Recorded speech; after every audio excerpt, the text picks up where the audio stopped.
Welcome to Slammers Weekly. I am Bo Garino. I am joined by Ben Litt. It is April 1st. We are anxiously waiting the season. I think it's been about a month since we recorded. And I even felt like then we're sitting there saying like, okay, like the season's kind of here. We're getting going. And I haven't done a whole lot in the last No, I know. month. March has been a black hole, right? And now that we flipped the calendar over again to April, I think it's officially here, right? Yeah, I hope so. I mean, the 10-day forecast doesn't look great. No. It's been such a long, drawn out month. I can't believe we used to play high school golf in this weather. Like we start, you're a PA guy. Yeah. Fall. Yeah. In Jersey, we started the first week of March, season kicked off. So really like, right now you'd be already past halfway point of your season. Right. You'd have like 5 matches under your belt at this point, right? At least. Yeah. Right? Yeah. And you'd have scrimmages and practices and you're just out there freezing your ass off. Like, and you're playing punch screens. Like it's so miserable out there. And even some of the courses, at least in our area, right, that are open and exposed, like Laurel Creek, like places like that are just blowing around in March, that could be some of the most horrific conditions you could play. Especially for 15-year-old kids. I mean, you're out there just trudging around. We played Laurel actually as our home course at Holy Cross. Did you really? Yeah, there was some crazy days out there. Yeah, sometimes on that first hole it'd be like, because that could blow hard into. And oh yeah, yeah, just trying to get it over the water. Yeah, I don't know how we haven't switched it to the fall like PA has. It just makes so much sense. The conditions are good. The weather's perfect. Yeah. And then you these kids out there in March, and I guess they don't want to overlap it with football season or something. But we have a lot to get into this episode, particularly around gap matches. We got gap matches less than 3 weeks away. Ben has run some data modeling over both the 2023 season, right, to get us some good statistics. What are we going to go over with that? We're going to do a little potpourri of most efficient players, best teams, worst teams, some key upsets, looking at some metrics of how teams have played against expectation. So kind of normalizing for how strong their opponents are with their course or with their course handicap and stuff like that. So there are no fakers in the data, Yeah, no, I'm excited to see that, especially the biggest upsets. It's so funny when you see those crazy splits. Right. And you just want to, I so bad want to hear what happened out there. Sure. and it's going to be good this year because we'll be able to run the model each week, right? Is our hope. So each week we'll be, at least we're going to try to record weekly. But if not, we'll at least be posting the biggest upsets of the week on Twitter. So yeah, it'll be fun to check that out Sunday night and see who laid the biggest eggs that Sunday and make it easily accessible to the public. I mean, no more hiding in the score sheets. Before we touch on some of those statistics, I wanted to just talk about some of the rule changes that have occurred with gap team matches. And it's pretty interesting. I think it's really just mainly one rule which pertains to the weather. So before it was always a debacle when you would see a rainy day in the forecast and you're thinking, are we playing? Are we not playing? It's like, is the away team going to play? The home team doesn't. How are we going to make this up? Right. And last year, weren't we trying to finish the match on or did we? We did finish the match. Oh yeah, week 2 last year at Mercer Oaks, we did. We finished like 5 hole, on a Saturday or something. Yeah, our home team at Riverton had to come back and play 5 extra holes the next Saturday. Right. We luckily, the course was so bad that we just played through. Yeah, we played through. Yeah, but then those guys had to come back and play 5 holes, and we had one guy who couldn't make it. So the one guy's trying to win a better ball match by himself. It's just really stupid stuff.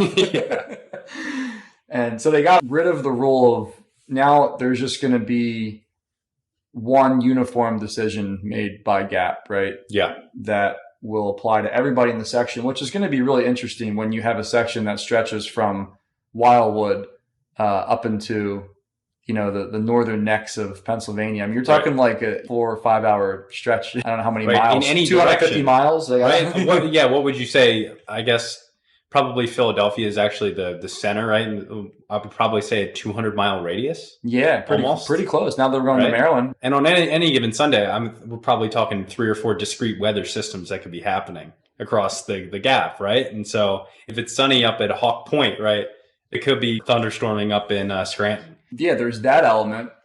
And then also the element of, we do get some rain, say. Some courses take water better than others. I mean, White Marsh might be flooded out, whereas Riverton might be completely fine. Right. So then at what point do you say, well, these 5 courts, because they're saying everyone has to either play or not play. Right, it's binary. And there's no makeup matches. Mm-hmm. So say there's 2 courses that storm blows through and does damage to a few courses, but everybody else is fine. Are we going to cancel all the matches because the Wissahickon flooded out across the main line and fucked a couple courses? I don't know. Like, it's going to be really interesting. I think it should be handled on a division by division basis, like your section. No, I shouldn't say division, section. Yeah. Right. Any course involved in that section will be judged the same for all 4 teams, but it shouldn't be applied blanketly across all of the teams in the gap matches. Well, especially because it's by region. Yeah. So it makes it a little easier, right? Sure. To be able to sit there and say, okay, well, it's just hard. Yeah. It's going to be hard because every year out of the 3 weeks, we have 1 week where a system rolls in, and then is Kirby going to be staying up all night? Hurricane at the top right. Yeah, no, it's going to be a tough call because like you're going to be sitting there, and there might be a time where there's not going to be a clear call.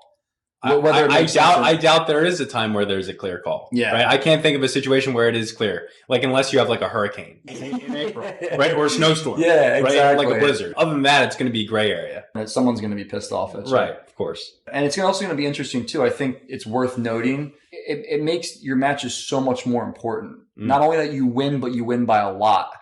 Because say that 3rd week gets rained out or something, and you got 2 teams that are 2-0, it's going to come down to points. You need style points here, right? This is like the BCS all over again, right? You need to blow out the bad teams, the New Mexico State West teams, the Citadels of the world. You need to blow them out early, right? Just to give yourself, like you said, the best chance of averting some weather disaster in week 3.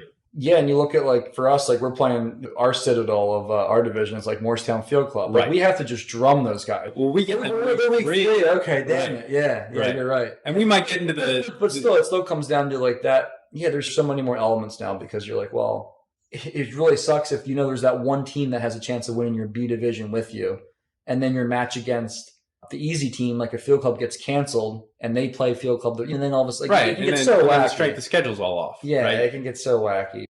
Hopefully, we somehow get. It just seems like every single year there's one weekend, right? Yeah, I think maybe one time in the last 10 years, maybe. Yeah, I think probably 2 years ago, I think we had decent weather for all 3. Yeah, but still, it's April. It's not great. Never going to be good, right? So, but at least playable. At least there's not any game time decisions here. I mean, last year was unplayable. That was really bad. I would say that was a low point for both of our golf years. Yeah, at Mercer Oaks that day. Yeah.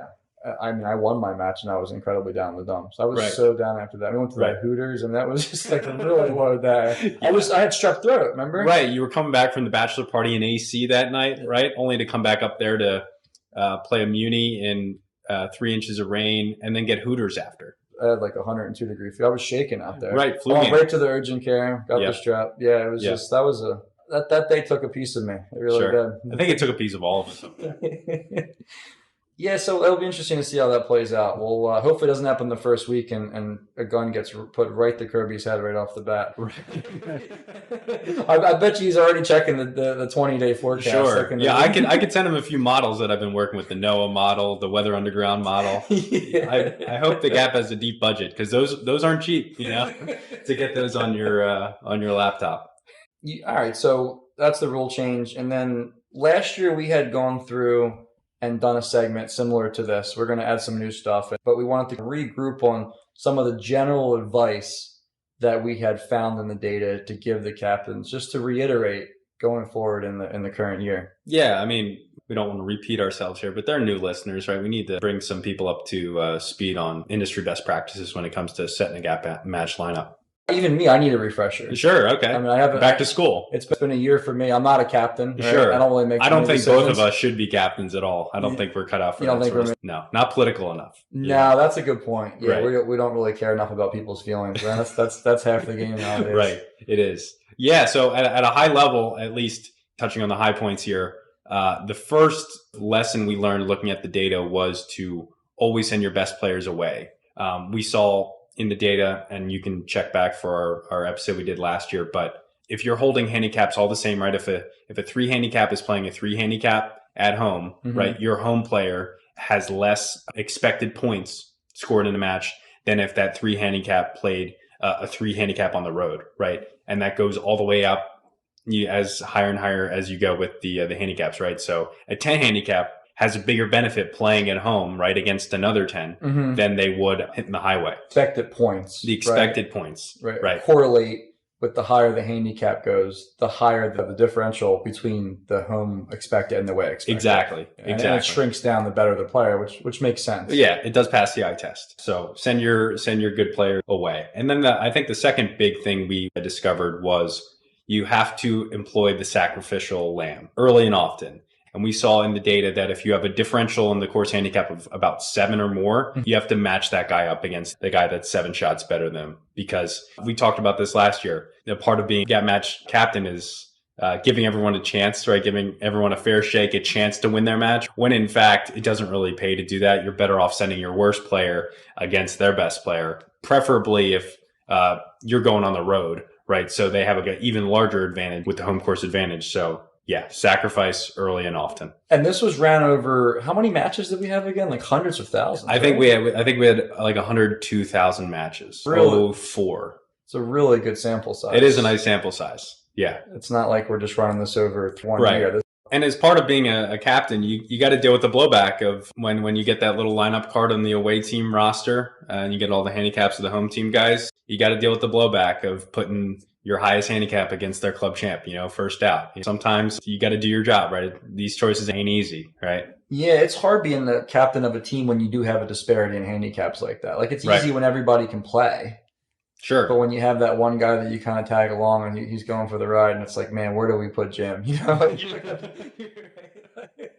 And if Jim has a buddy too, who also stinks, they should go together. They should go together. Right. In the same theme of sacrificing. Just kind of write that one off as a loss and then take care of the other matches, it's good the data says that, but that's just something that's just so heavily debated. And you pull 10 people, you could probably find 5 on each side. Right.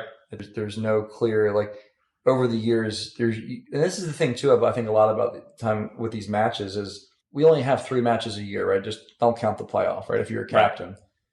You may only run into that situation once a year, once every couple of years. You're talking it's only happened like 4 times since you've been a captain. So you've been a captain for 8 years. Like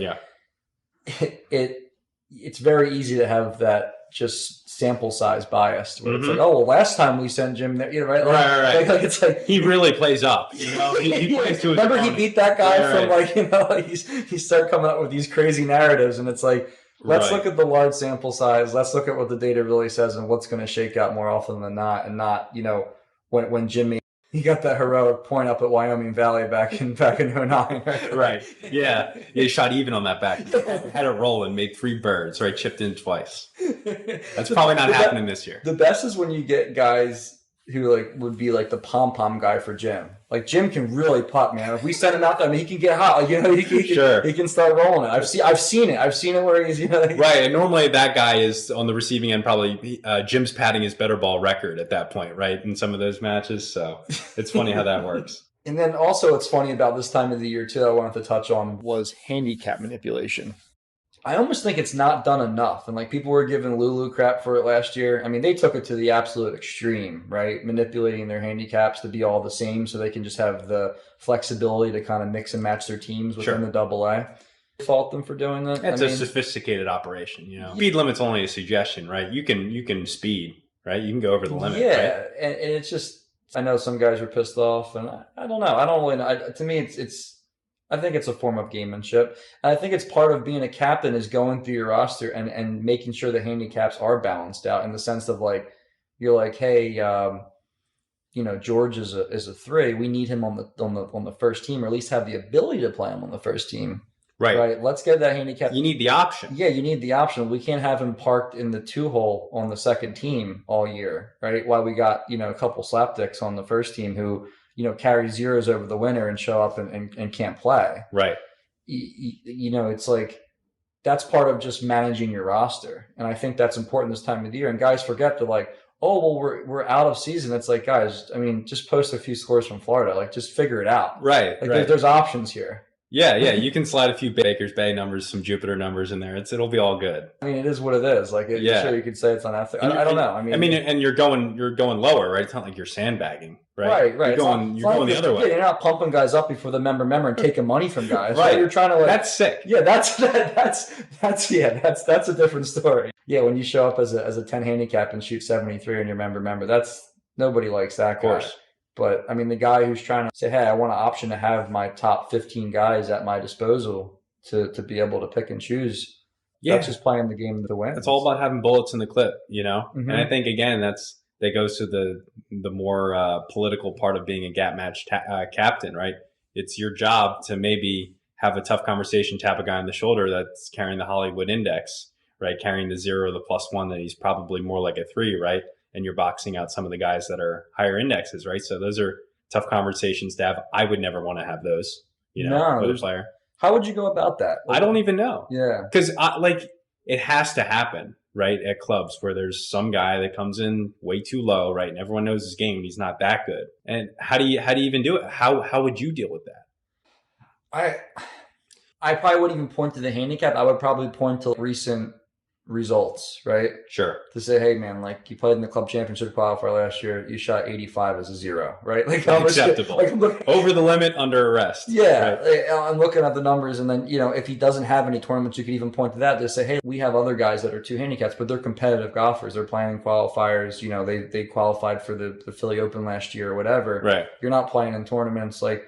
We have to use the handicap from a gap match perspective, but when I look at it, it's just a number on a piece of paper, and to me, it's not really correlating to how we view you as an asset to our team. Doesn't mean we may not need you, but like at this point in time, the 2 handicap's going to play over you for the first week, and we'll talk to you on Sunday night and see see how it looks. I mean, I think that's what you have to do. Yeah, I mean, it's even tougher because when he's gotten the bad news, he's now boxed out for gap matches that week. He can't play down on the 2 team. Right. But usually he's totally boxed out. Yeah, but usually a guy with that type of vanity handicap, something tells me that guy wouldn't be thrilled with getting paired up at like a 6 handicap, over at Philmont or something for the second team. So yeah, probably wouldn't have to cross that bridge. Right. So the Gap did that live reveal of the schedule. Did you watch that or not? Yeah, I tuned in for a little bit. I was deceived. I mean, we can get into this, but I thought it was going to be a full reveal, not just the AA commentary. Well, that was the funny part about it, is that was the only division everyone even knew. Right. Like that was set in stone. That was the only one that was set in stone that everyone knew what it was. Right. Right. Because the A they changed this year because it was regional now. Right. Right. And then the B's always been up in the air. Mm-hmm. So yeah, as an A and B member, you're thinking, okay, we'll tune in and see. I thought it was going to be more of like almost like the tournament reveal, like right? March Madness, East bracket, Selection Sunday. Kind of just touch a little bit, like you got like a couple little, just kind of roll through it. Yeah, I didn't realize it was going to be a breakdown of the AA either. And so yeah, I agree. I probably, if I knew that, I wouldn't have tuned in because I was just looking for our match. But it was still cool they did it. Right. And maybe next year they can include the just do more of a high level of each division. No, it was cool. It was cool they did it. But looking at those AA teams, it's good the way that their system does work. Right, because it does keep the heavy hitters in their own sections, and it keeps reforming that playoff again. And I look at the divisions and we'll touch on them really quickly, but because I don't think there's a whole lot to add here, it seems like there's a really good chance it will be a repeat playoff. And just to verbalize it to the audience, Lulu #1 in Section 1. I know there's commentary that 1912 has a better team this year. I guess they picked up some guys. They think it's going to be a good match. I don't know. I'll believe it when I see it. I almost feel like that's like a John Russ, like kind of rally the troops. Bulletin board material. Yeah, right? Exactly. Because it isn't really much fun if you're in a division, right, where you're like none of your matches are really going to be competitive. Right. Like you're really just getting ready for May. Right. You're just all you care about is the playoff. It's really not fun. Like it's like a warm up. At least even us, because we do the same thing. We're pumped for the Laurel match already. Like the Laurel, well, we have it circled. Like we want to win that match, and like that's. But if we had like 3 Morristown Field Clubs in our division, it'd be like, be dunking on the mini hoop every week. It's just not. There's nothing to get up for. Right. It's like, all right, who are we going to get in our challenge? We don't even challenge, right? We do challenge. B does challenge. We do challenge. C gets the free ride. Yeah. But yeah, you got Lulu 1, you got Philly Cricket 1 in Section 2, in Section 3 you got Marion. And then in Section 4, you have Huntington Valley. What does the data say about? Is there any other teams that could potentially challenge those 4 teams from not making it back to the playoff? Yeah, it's really interesting. Huntington Valley 1's team was so strong last year. I mean, they scored so many. Like we said at the top, we looked at points above expectation, right? So we didn't only just look at how they fared in their matches, right? What was the score at the end with 1, 2, or 3 points? We looked at the strength of the opponent based on their course handicap, and then deduced how many points they were expected to score in those matches. Mm-hmm. Huntington Valley was exceptional. I think last year, I don't have their total in front of me, but they scored 25 points above expectation last year. I mean, that's crazy. They're just taking it to them, in a similar vein, I think that's got to be one of the highest out of any team in the whole section. Yeah, it was, and we'll touch on this a little bit later. But Saucon Valley 1 last year was in A division, and they were 27 points above expectation. And so they really stepped up to the competition and really made some hay up there. And then obviously getting the challenge up to AA. That's section 2 with Philly Cricket 1, Overbrook, White Marsh, and Saucon Valley 1. That seems like the group of death to me. I don't think I think the other groups are a little bit more top heavy. Obviously, Philly Cricket 2 performed very well last year. But I think Glenmar is always sneaky, but I mean, Huntington's just so strong. Like it would take they better start doing like a rain dance now for that matchup. Right? It's almost like turning the sprinklers on for the football game and slowing down the field. Right? Like they might do some tricks. Or like the 2013 NBA Finals when they turned the heat up on LeBron in San Antonio, right? Took them out in the locker room. Sweat them out. Yeah. France. Yeah. Like tricks like that, right? Locker rooms closed, guys. Like it's cold down, like kind of leave them outside, let them free, like shut the clubhouse down, freeze them out. Right. Fire alarm goes off from the Holiday Inn the night before, right? They need to pull out all the stops. He really did. Yeah. No, I really do think that they are good enough where if all the stars align, they could squeak out a win, but they would need everything to go for them. Yeah, I would think they would have a pretty detailed discussion on setting up that course the night before that Huntington match. I think it's pretty chalky, though. Marion 1 was also performed very well last year against expectation. Well, that division's a joke. Right. I mean, DuPont, I'm a member there, right? Not saying I know every player there, but I have a little bit of a pulse on their team. Yes. Like Riverton, if we had our full lineup and they had their full lineup, I would say we would be like a minus 175 favorite. Really? Okay, that's strong. Wow. Aronimink, they can't put together a team that can compete, right? They haven't for years. They middle around in that AA, but they've never been a threat to anybody. Right. And then Lulu too, unless maybe Russ plays those tricks again, and the week against Lanark or something, he takes and it somehow matches up with the week they play Marion, and he sends all the guys and tries to get 2 teams in again. Right. That could, like, if you're a bettor, right? Talk about edges. And you're looking at like Lulu 2 at like plus 850 in that division. You're thinking maybe I just throw a little bit on hoping like something like that happens. Right. And you kind of got to go, like you said, that level deeper where Lulu 1's easiest match is going to fall on that schedule in relation to Lulu 2's match with Marion, right? They might move a few chess pieces around on the board, right, to maybe strengthen Lulu 2 while weakening Lulu 1 when they have an easier match that week. Well, and it's got to be a match in your head that you're like, hey, there's no way we lose this, because you're taking your best team and you're trying to sacrifice it for your 2 teams. Right, you could end up having 2 losers. You can end up having no, but that's why people are saying acting like it's it's Bush League, whatever, but there's a risk associated with it. Yeah, right. Yeah, you can't have your cake and eat it too, obviously. And even with like Marion 1 so strong, it's like it's hard to really get too cute and try to add some extra reinforcements to that Lulu 2 team if you have Marion 1, right? Yeah. So they play Lulu 2 plays Marion the 3rd week, so there would be that flexibility where it would be like, does it even matter? Right. Which is nice, right? So if Lulu's so you can empty the clip, right? You can empty the clip, and you got Lulu plays Ledrock, which they fielded some decent teams over the years, but I think they're a little on the downer side at this point. Okay. So you could see something like that. Yeah. That'll be interesting. Yeah, I don't know too many of these guys. I mean, obviously Matari's on there. Tom Bartolacci Jr. been playing for a while, been around for a while. Good player. I don't really recognize the rest of these names. I know a couple of them. I've seen them around, but I don't know enough to pull up historical results in my head. I don't know. It's hard to say. It's such a wild card. Just because you don't know their name doesn't mean they can't play. Right. That's what happens with that Glenmora team every year. It's like half the guys you never heard of, but they've made their way to the playoffs a few times. Yeah.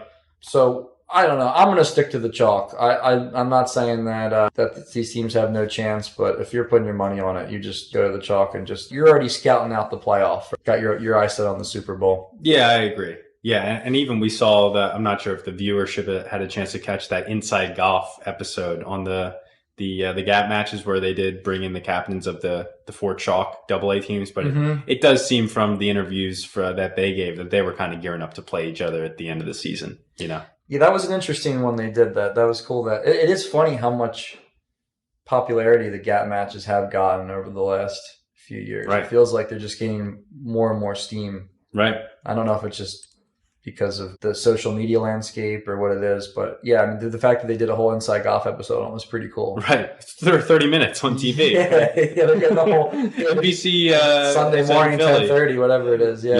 Yep. What'd you think of that? I thought it was cool. Like I liked it just because, I don't know, I'm a sicko and I like to see golf, especially local golf on TV. I don't know.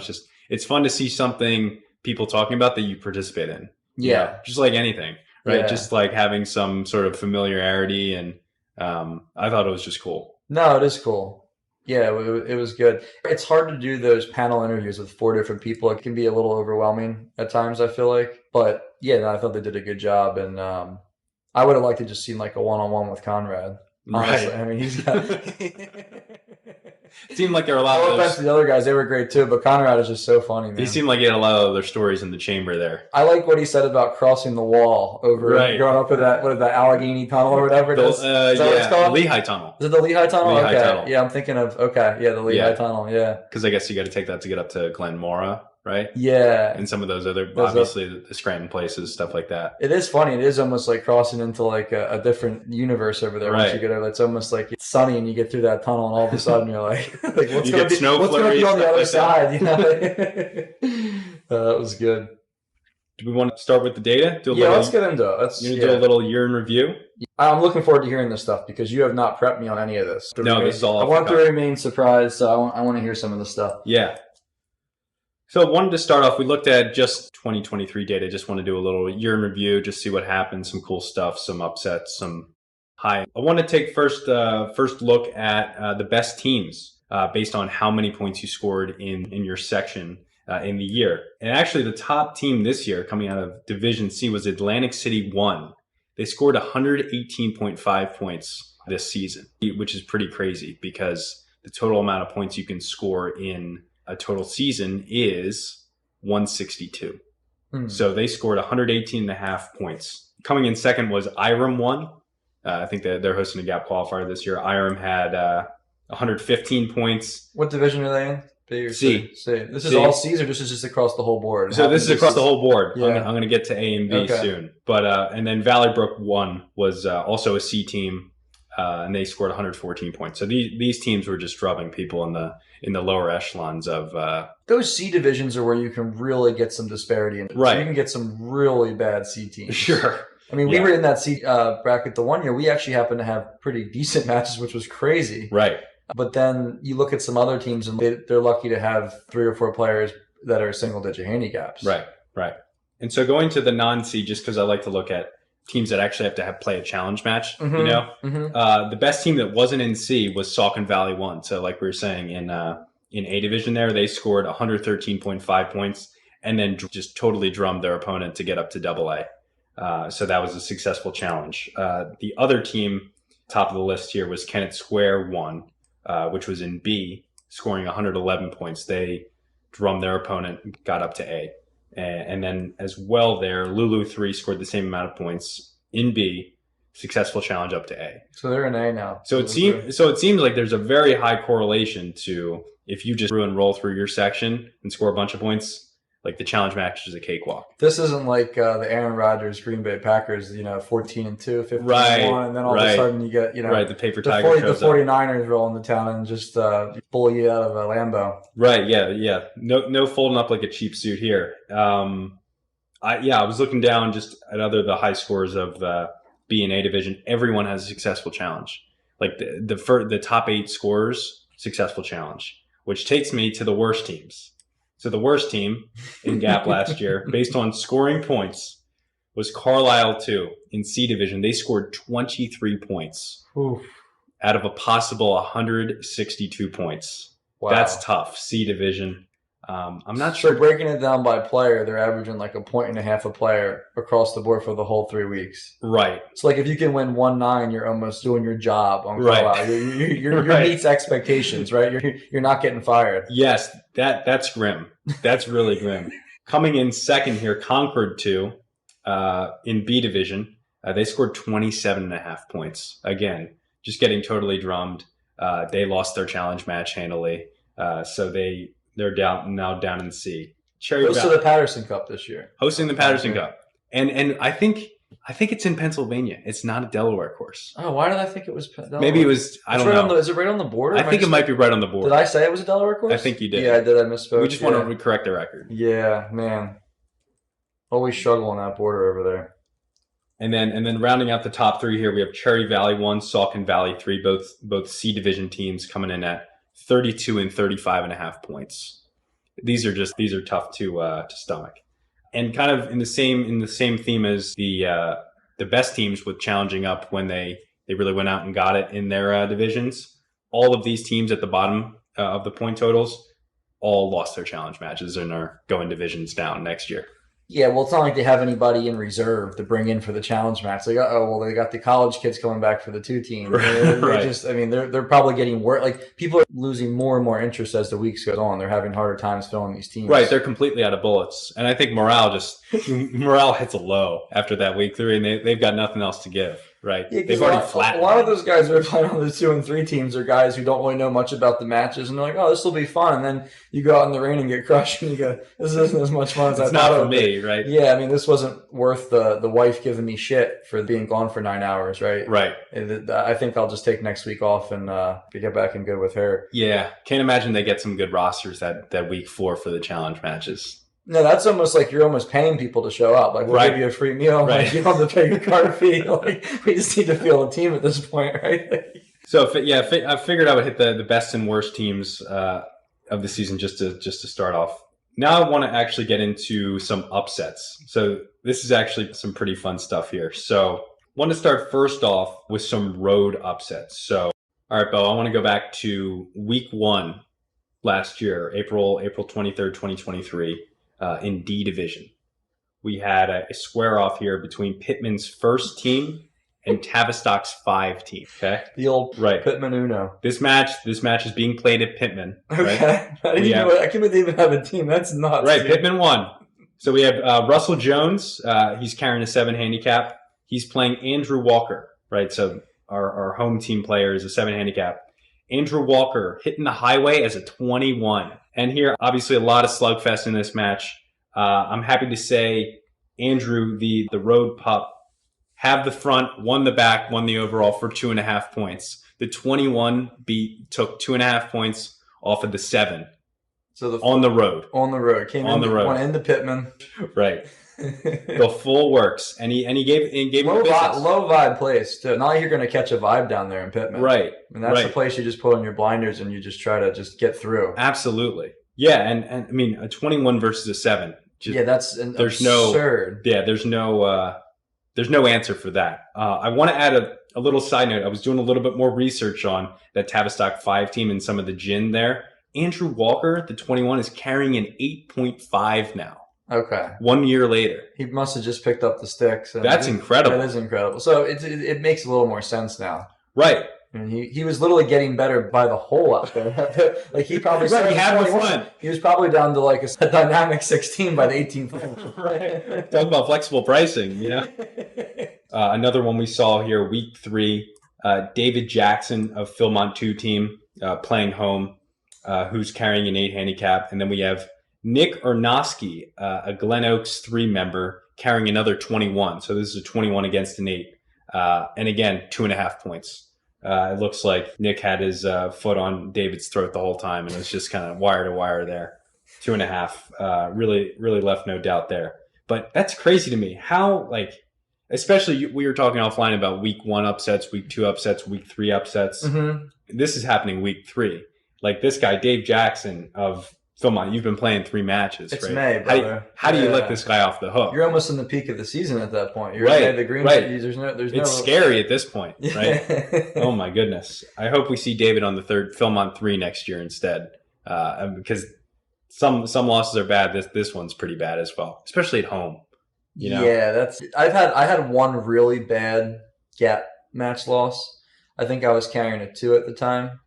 And I think I lost to like an 8, I would say. 8 or 9, I would say. I was in that boat too. And he was like legitimately like a bad player. Sure. Like it wasn't like a guy who, had a lot of talent, like a young kid who was hitting the ball far. He was like an older guy. He was like a bad 8 or 9. I had the exact same experience. I think I was a 1 and I played like a 9 at Sea Oaks. Mm-hmm. And he was like an older gentleman, probably hit it 210 yards, 220.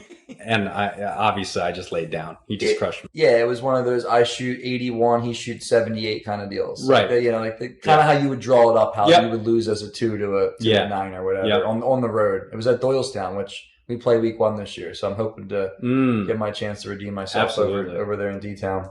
And then one last road upset, that I want to touch on. Looks like we had this was week 2. April 30th. So this was the rain out one. Mm-hmm. We had Tullamore 1's John Malazzi carrying a +5. Yeah. Carrying a +5. Playing Bill Schatzbarger out of Torresdale 1, who's carrying a 7. Billy Schatz on the road going to Tullamore, our favorite golf course, grabs 2.5 points off of a +5. That's pretty crazy to me. Well, we've heard stories about Johnny, right? Right. Like, I mean, supposedly he's we didn't even bring it up to the guys we were playing last year because we were in this division. Right, we were. And I was playing with a couple of guys, and they were like, dude, we have this kid on our team who is the biggest Hollywood handicap we've ever seen. He's carrying he carries a +5, and he's like a 6 handicap. Like, he can't break 80. Could you imagine showing up as a that's so crazy to me. Especially at Tullamore. And it's one of those things, like, when you carry a +5, it doesn't matter how you're playing. I just need to see you swing the club one time. Just one swing, I'm like, this guy's not a +5. Sure. Right? Like, it's just like, it's not going to pass the eye test. Yeah. Right? Like, you can only make up so many shots around the greens as a +5. Like, you better be striking the golf ball. Right. And in a weird sort of way, like the first couple upsets we talked about, like a mid single digit playing like a 20, like a low 20, high teens handicap. That seems way more likely of an upset than a +5 losing to a 7. It just seems like those guys are just in different stratospheres of golf. Yeah, well, the 8 to 21, even the 8, they're not really savvy competitors at 8 handicaps, likely, right? Like, like when you're an 8 handicap, you can kind of shoot anything. Sure. Like, you're still not very good, right? So you can still go out and shoot. You have a 95. On a bad day, you can shoot 95, exactly. Yeah. I was going to say you still have a 95, yeah. So it makes sense. But if you're a legitimate +5, I mean, you got the Tullamore at your home course from the White Tees. Yeah, he's at home. Yeah, he's at the White Tees. You should never shoot over 73 or 4. You should crush anyone that's a scratch or worse. Yes. Right. Full stop. And now it looks like I did some other research. It looks like Malazzi's carrying a +1.2 now. Okay. He might have gotten the message, maybe. Yeah. I don't know. And then Billy Schatz carrying a 4.8 down from the 7. Okay, so he's so he's improved. Squeezed, Right. So if we played this match today on a neutral, it wouldn't look as bad, right? But it looked grisly. Billy's still going to chop him up. I mean, right. The Billy going down to a 4, I mean, almost gives you the more inkling that he would just sweep that Johnny at a +1. No, really. Sure. It's about trending. Yeah, they're trending in the opposite directions. Any other good ones out of the A divisions that were big? I mean, I know there's not too many in the upper divisions. You don't get those big splits generally. Because, I want to talk. A AA, you're not going to get a guy who's worse than a 1 or 2, generally speaking. Yeah. It's so condensed there. I want to go back to another one here. Here's a home upset. We have Martin Leclerc playing out of Deerfield 1 on May 7th last year. Martin Leclerc, he's carrying a 26. He is playing Pat Mowen, who's carrying a 6. Ooh. 3-0. 3-0 for Martin Leclerc, the 26. That's crazy. Yeah. 6 to a 26. Pat Mowen is playing out of Westwood. Have you ever played Westwood? Is Deerfield a Delaware course? I think it is, right? It might be. That might be a Delaware affair down there for this Deerfield and Westwood fixture. There's a Westwood in Woodbury, but I think that one's closed, isn't it? Or is that where that is? It might be. I'm looking it up now. Yeah, there's a Westwood Golf Club in West Deptford. I don't know. Yeah. But anyway, I mean, 26 beating a 6 wire to wire. That's pretty jarring stuff. Yeah, that's the one. I would love, like, and now that we're going to be able to run these, I'm gonna, like, how fun is Sunday night going to be? We can run this and see who the worst upset is and post this. This is going to be so good. Right. Like, I just hope I don't get paired up against the 12 handicap and lose, because Right. it's going to have to be. Well, there you go. You're going to be top of the list, right? Yeah, exactly. Yeah, you're going to be a person of interest. Hey, right? we're just as equal participants in this as anybody else. Right. I mean, we're not sitting on the sidelines. No, we're subject to just as much criticism. So. And you hate to do it to somebody on your team, but we'll have to let the Riverton guys know, like, hey, if you lose the John Mabry or whatever over at Morristown Field Club, the 8 or 9, like right. you might be getting blown up. Yeah, sorry, you might get on the list. Yep. And then one other upset I wanted to touch on, Hal Morris. Again, this was week 2 last year. These are crazy names, Hal Morris. Yeah, Hal Morris of Tallamore's 4 team. We have another Tallamore. Okay. I mean, Tallamore at home, that's a tough place to go in and play, obviously, as we've found out. But Hal's carrying a 17. He's playing Corey McDonough of John F. Burns' 1 team. Okay. Corey's carrying 3. Okay. And Corey didn't score a point that day. So, again, it's crazy. Inexplicable. 3 handicap rolling into a 17 and can't even squeeze out a half. No, can't even squeeze out a half. Do you think there's something to be said about guys' certain names, like you just know they're not good players? Sure. No, really, like I think if you gave me a list of 100 names, right, with the handicap correlation, and was like, is Hal Moore a sub 5 handicap Morris? No. Right. Like, you just kind of like blind taste test, right? Blind draw. I think you'd be right 9 out of 10 times. Sure. There's something about the names with golf that, like, you're just born with a name, like you just don't have a chance of being good. I really do believe that. And I guess, since Corey do you think Corey dislikes Tallamore more than us now that he lost to like a 17 at Tallamore in the rain? Yeah, you would have to think he probably definitely in the 90, maybe pushing 100. He could have probably lost 7 or 8 balls out there that day. Yeah, I would say half the holes he could read to you on, right? Easily. Maybe when you're playing a 17, you could double read to you, right? Because you're thinking, the guy can do anything. You might as well just keep hitting balls, right? Right. Yeah. Like you're really only going to wave the white flag after two LBs, I would think. Right. yeah, you're not going to polish off a quick sleeve off of a tee, right? But God, that's a depressing day, man. Yeah. Doesn't really get much worse than that. So I then wanted to pivot over to some of the most efficient players, the most efficient teams. So like I said at the top, we were looking against the strength of your opponent, right? Mm-hmm. And basing your points on how much you're expected to score in the match against that handicap, and then if you exceeded or did not exceed expectations. So we ran this going back to 2004. We have, hey, I'm a 1 handicap, right? And I'm playing a 5 handicap on the road. We have an expected points of what a 1 handicap would do over those 102,000 matches that we have. What my expected points would be against a 5 on the road. Right. Yeah. And then we're taking that and then obviously just subtracting it against what actually really occurred. Exactly. And so at the top here, the best player in GAP, obviously not based on how many points he scored, but how many points he scored against expectation, was Ken Paz at a Bluestone Country Club. He played 3 matches last year. He scored 9 points, so clean sweep in all of them. And he scored 6.3 points above expectation.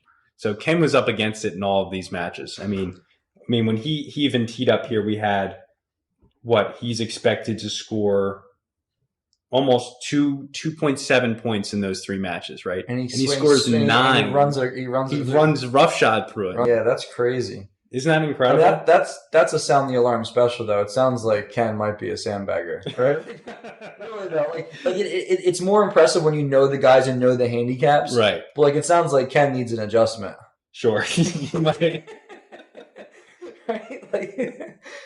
Because you know how hard it is to sweep your matches, and then when you're sweeping your matches against guys that are better than you every week, it's almost nearly impossible. Right. 3 points is hard to get. Really hard to get. It's really hard to get. It is. 2.5 is not bad. Good guy, no matter what, it's weird how that works out.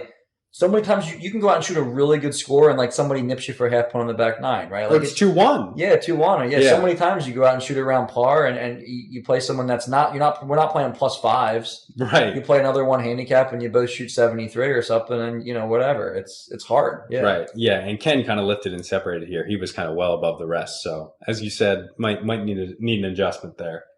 Second on this list was Christopher Thude out of Torresdale. He's a good player. Yeah, we played. We said he was sandbagging because he came out like a 4 or 5. We're like, dude, he's He's a good player, like, right? And he scored 5.5 points above expectation. He got 8.5 points, so yeah, he was slated to score around, quick math, 3 points in his matches, and got 8.5. I heard that they have a big winner game over there, and those guys like to pump that handicap up for that winner game, and that could be the difference between winning or losing money. You know, sure. if you're playing every weekend over there. Yeah, wow. Yeah, and that probably you can't be carrying that 0 over the winner, right? No, you come out there with the 5, and you know you're going to win money as him. Right. Yeah, the floor is so high. You know. Third off here we have Chris Greer out of Laurel Creek Country Club. So he scored 5.3 points above expectation. He didn't play any home matches too, which is crazy. He went all on the road. No Laurel Creek home cooking in there. It was just all on the road. I think that's really impressive. That is. What's his handicap? You got it? He's carrying an 8. Okay, that's solid. Yeah. So he's probably playing like 4s and 5s to get these numbers. Yeah, absolutely. And then the last one I wanted to touch on was Corey Haldeman out of Saucon Valley 1. So one of these guys playing up in AA this year. Again, clean sweep, 3 matches, 9 points scored, 5.1 points above expectation. So these are kind of the premier horses of the Gap right now in terms of showing up when the lights are the brightest. You know. Yeah, the buy alarm's going off on these guys. Yeah, right? Absolutely. Where did you and I stand on this? Did you look it up? Yeah, let me actually check. Any other notable names, like any of the AA, any other guys pop out there that would be of anyone's interest? Yeah, let me see. Oh, you know that Robbie Walzer was ninth on the list. So ninth most. Wow, that's impressive. He must have gone 9-0, and he only carries like a plus. So he scored 8.5 points. And he probably carries like a +1 and he's playing +3s and 4s and stuff. He's obviously playing good players. Yeah, you know? That's really impressive. Yeah, let's see who else we have. Because it really holds a lot of weight in that AA, man.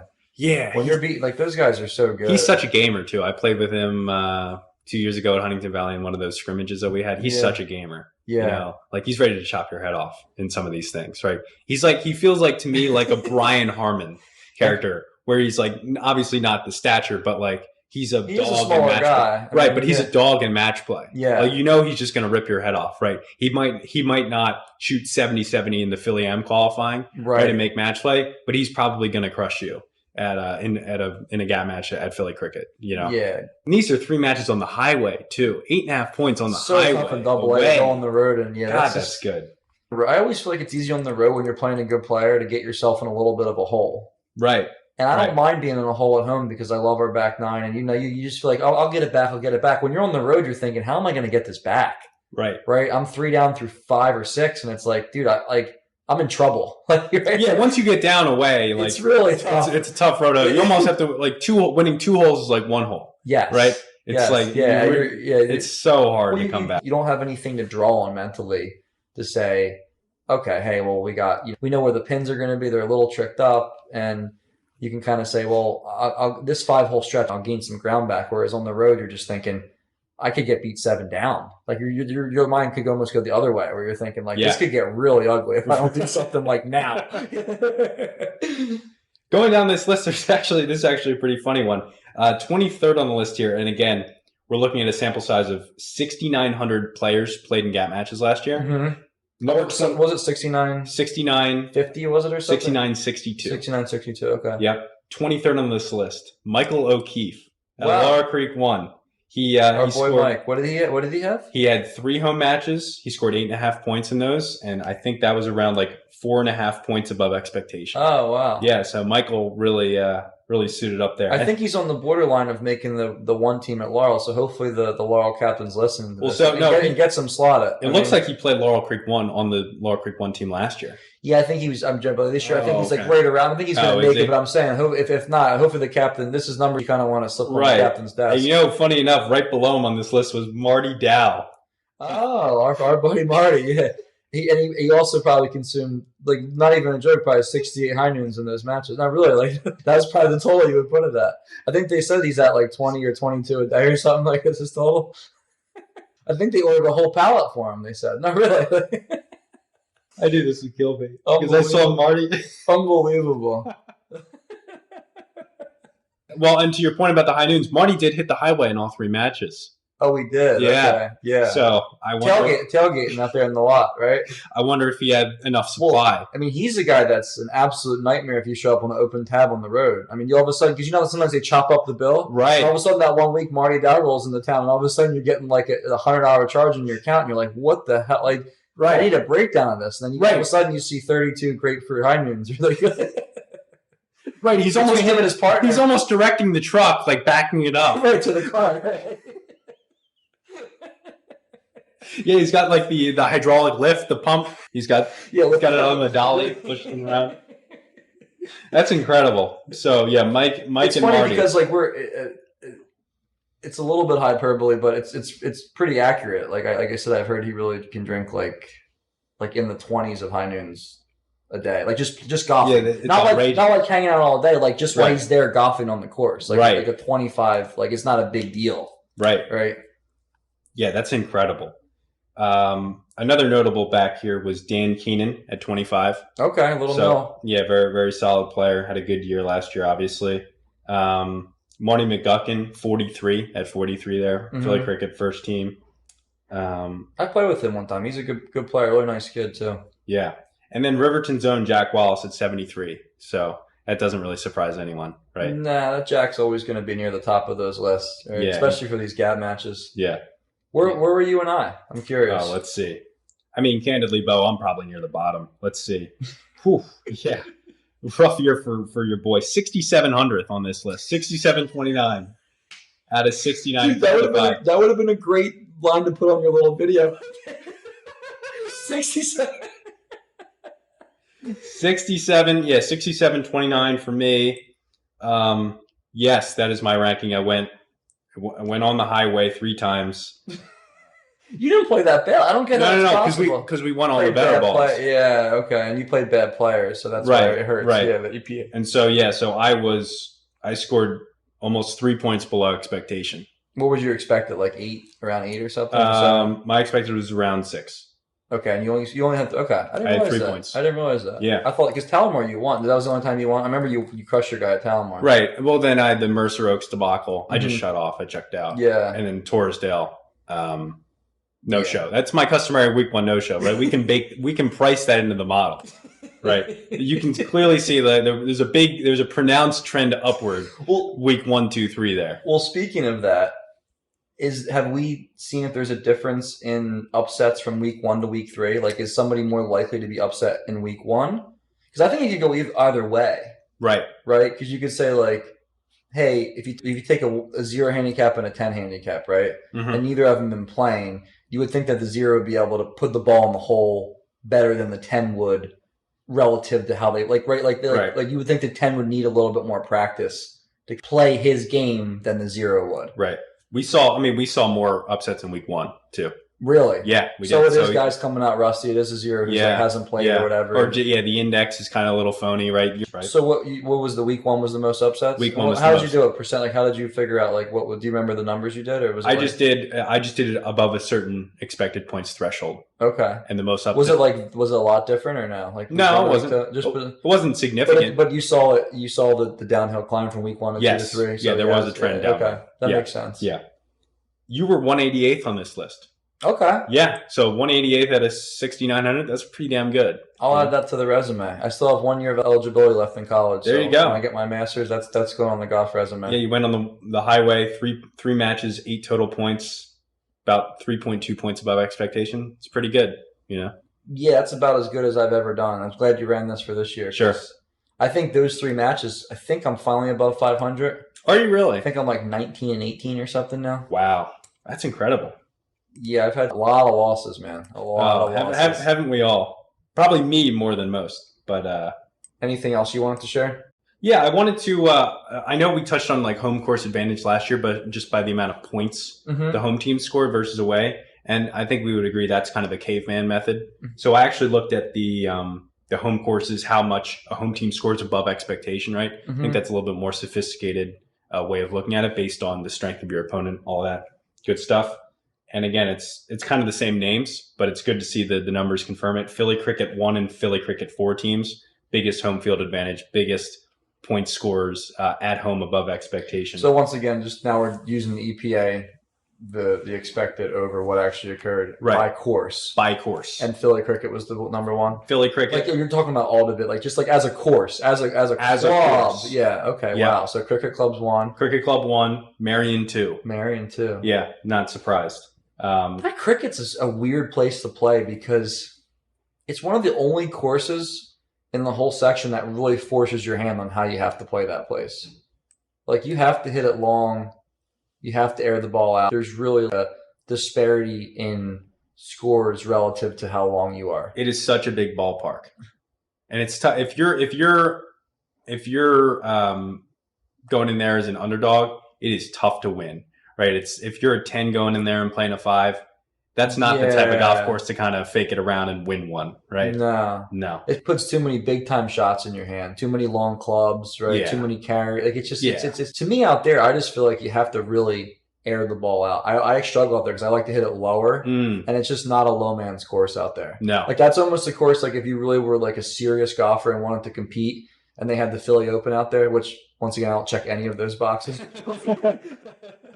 But like you would almost put a separate driver in the bag for that week. Sure. Right. You would crank it up. Yeah, go 48 inches, right? What Phil's trying to do. Yeah, and you would just try to you would get that ball flight up and say, hey, the only way I can compete, I can't be hitting low bullets out here. Right. And you got to get the ball moving right to left. Yeah, you can't be hitting weak cuts out there. Even Troy's a lower ball hitter, and I was talking to him, and like he always plays horrible at check cricket. He said.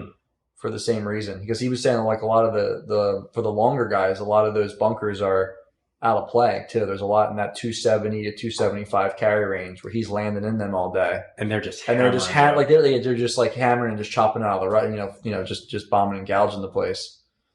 I mean, there's some of those holes out there. I would consider myself a semi on the longer side. Yeah, there are some holes out there that are just a joke. Yeah, like 4 and 6 are jokes. Well, and especially because we don't get the firmest conditions around here. Right. Right. Like you can play that course like on a sopping day. Like you can, it does, it can get wet, right? Mm-hmm. It's not like you're playing, National or something up in, or Shinnecock, right? Like where you're like, it's never soft. So it doesn't, but like these courses you can go out and even the finish, 18 on a soft day, right? Like you can't get to the top, you get to that top of that hill, you're going to have what? 200, like the shots, a slight downslope, right? Too. The shots that you're hitting into those greens, right, from that distance, they're just not meant to be hitting like 5 irons into, right? Like you're gonna chop it up out there, if you have 5 irons and 4 irons in your hand all day. And the same thing honestly goes for Merion too. Those are big boy shots everywhere. Mm-hmm. Obviously, it's not as long as cricket and not as like wide open as cricket, but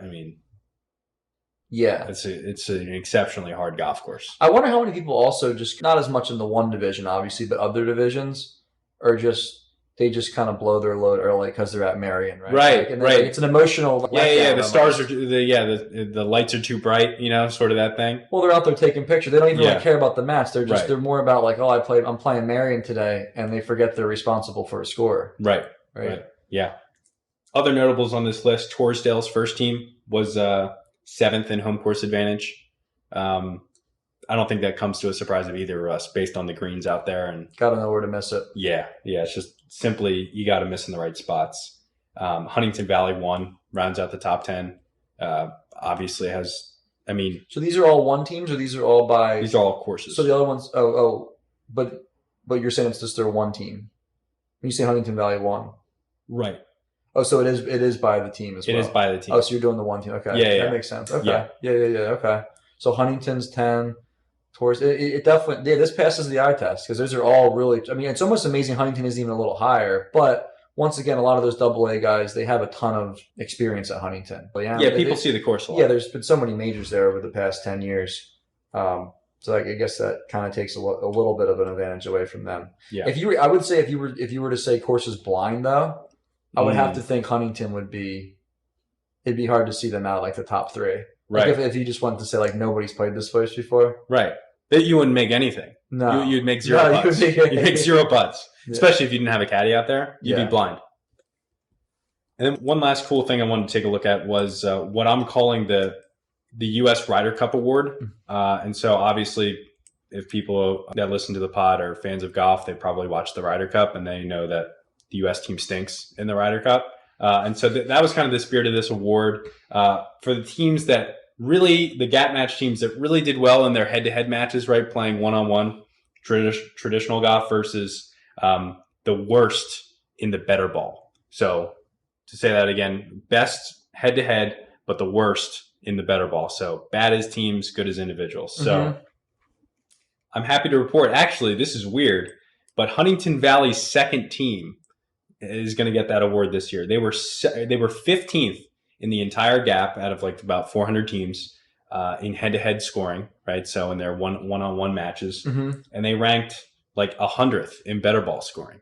Don't you find that hard to believe? Chemistry issue. Yeah. Wow. Yeah. That could be deep rooted. Yeah. Right. Yeah. You gotta imagine there's got to be some sort of chemistry issue on that second team. Might have to get Freeman captain in. Those numbers are so, they just don't even make sense, right? How you could be top 15. And I was telling you this earlier. I saw this in some of our matches last year because I think I won all 3 of my matches, and I think my partner won 2 of his and half one or something. And I think we only won like 1 better ball match. Wow. And we have the other 2 or something. And we might even have lost. I forget exactly, but like, so it does happen. But for it to happen across the whole team like that, it almost doesn't even make sense. It was completely. Yeah, they had a very high positive one-on-one match, points above expectation, right? So they were exceeding expectations, and they were actually negative on the better ball side.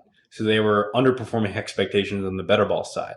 Well, what that tells me is that they just don't make enough birdies. Right. They're a bunch of par guys. Right. That's really what it tells you. Sure. Right? Yeah. Because the better ball at the end of the day is all about birdies. Right. It's all about the low scores. You could have a team that are 2 guys that aren't great players, right, and go out and shoot 85, but if each of them make 3 unique birdies, that makes a good better ball that's team. A pretty good better ball team. Play. Yeah. So that makes sense. Those guys got to start getting the ball to the hole this year. We'll have to post the top 5 or even top 10 home course advantages on Twitter. That's cool. Yeah. I like that you did that. Yeah. Yeah, because that's I'll do it by course. Yeah, do it by course rather than I didn't have time, so yeah. By course will be good because that would be cool to see like what club truly has the best. And like you said, it's a lot better to do it again. Expectation. Yeah, the expectation versus leaving it up to just points variability and of the teams they played. Right. Yeah. Yeah. So that's all I had on the data front. I think that's all we have in general, right? Yeah. Yeah, we're wrapping it up. We're gonna get a nice dinner tonight. We're gonna treat ourselves. We're trying to get enjoyment out of anything else because we're not getting out of golf right now. Right. Weather's dismal. Barely have played. Yeah. Yeah. This is tough, man. It's always just weird this time of year to me because it just feels like purgatory. Like you're in this weird zone where you're like, it's not like you're in winter where you can just put your head down and be like, hey, I don't have anything relevant for golf for 4 or 5 months. Like it's time to focus on something else. It's like my mind's on golf, but I'm not really golfing.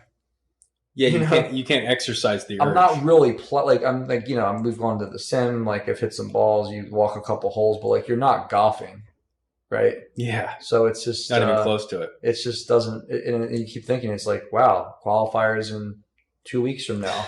You know, like what the hell's going to happen? Yep. Yeah. So, all right. Well, good stuff. I appreciate you putting that together. Like we said, we'll release some more. We'll sprinkle some data in on Twitter over the next few weeks, and then also as the season gets going, we're definitely going to do the biggest upsets each week. That'll be fun. And we'll see if there's any other data points that are good. Yeah. Yeah. We'll figure something else out. But I enjoy that. I know there's a couple guys out there who still have some crazy records out there that will be nice to follow. Yeah. To see if they can continue that their undefeated streaks or their win streaks. And we'll keep an eye on that stuff as well. But as always, thanks for tuning in. And we'll be back in a couple weeks here. Thanks, guys.